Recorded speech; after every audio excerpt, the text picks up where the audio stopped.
बच्चों, आप सभी को आज की नमस्कार।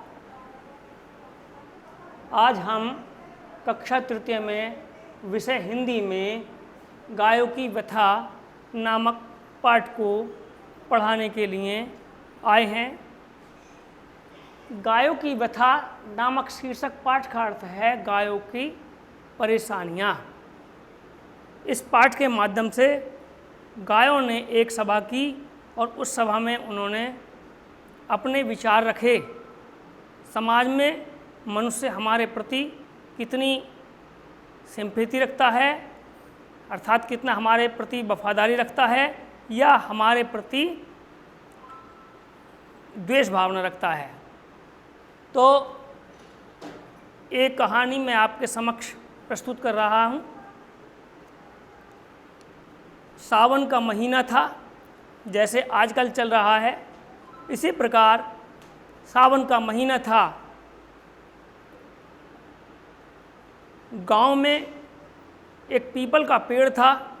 उस पेड़ के नीचे गायों और बैलों ने एक सभा की, वहाँ पर एकत्रित हुए। उन्होंने अपने विचार रखे और उनमें से गायों ने कहा कि मनुष्य हमारे प्रति अब गौवंश से मोह भंग कर रहा है। हमें उनके चेहरे पर स्पष्ट संवेदना की झलक दिखाई पड़ रही थी। तो इसी बीच एक तुलसी नाम की गाय ने कहा कि आजकल वर्तमान में मनुष्य का मोह हमारे प्रति भंग हो गया है।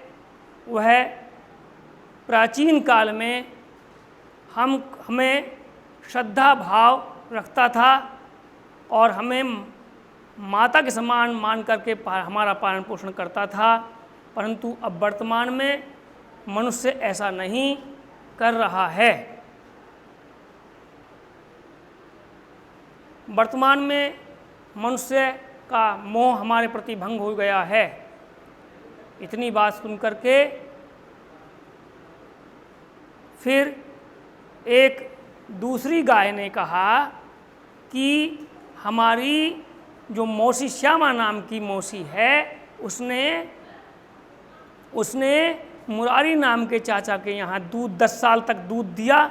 उस दूध से उनके बच्चे पले, बड़े हुए, बड़े होकर के वह अधिकारी बन गए, परंतु अब मुरारी चाचा ख़त्म हो गए हैं और उनके बच्चों ने उस गाय को निकाल दिया है, क्योंकि वह बूढ़ी हो गई है, दूध नहीं देती, इसलिए वह मारी मारी फिरती है।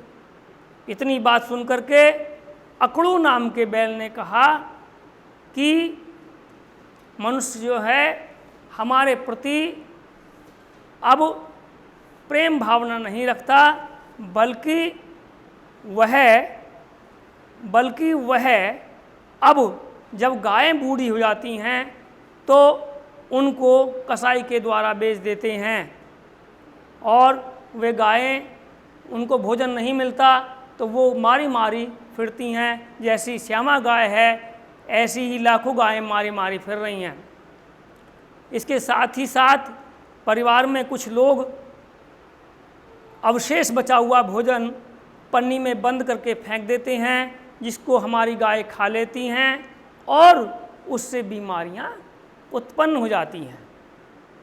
इतनी बात सुन करके सुंदर नाम का एक सांड वो बोला कि ईश्वर ने हमें, शंकर ने, भगवान ने हमें शक्ति दी है, हमें उसका प्रयोग कर लेना चाहिए, हमें भी अपनी शक्ति का प्रयोग कर लेना चाहिए। इस बात को सुनकर के गायों में से जमुना नाम की एक बूढ़ी गाय ने कहा कि नहीं, हमें ऐसा नहीं करना चाहिए, बदले की भावना नहीं करनी चाहिए। मनुष्य ने प्राचीन काल से ही वह हमें माता के तुल्य मानता है, हम उसको अमृत समान दूध देते हैं और मनुष्य ने अब समाज में जो चारागाह के अतिक्रमण के चारागाह हैं उनको बदल करके खेतों में बदल दिया है, जिससे हमारा चारा मिलता है। हमें कुछ परिवार आज भी ऐसे हैं जो पहली रोटी हमारे नाम की गाय के नाम की निकालते हैं। हमें इस तरीके की भावनाएं नहीं रखनी चाहिए। इससे स्पष्ट इस कहानी से हमें यह शिक्षा मिलती है कि हमें भी गाय बैलों के प्रति सहानुभूति रखनी चाहिए और उनका सम्मान करना चाहिए। जैसे हम पहले उनके प्रति सम्मान करते चले आए हैं, वैसे ही हमें आज भी उनका सम्मान करना चाहिए, क्योंकि वह हमें अमृत तुल्य दूध देती हैं और हम उसका दूध पी करके बलवान होते हैं, शक्तिवान होते हैं, हमारी बुद्धि प्रखर होती है। नमस्कार, यहीं तक मुझे आपको बताना था।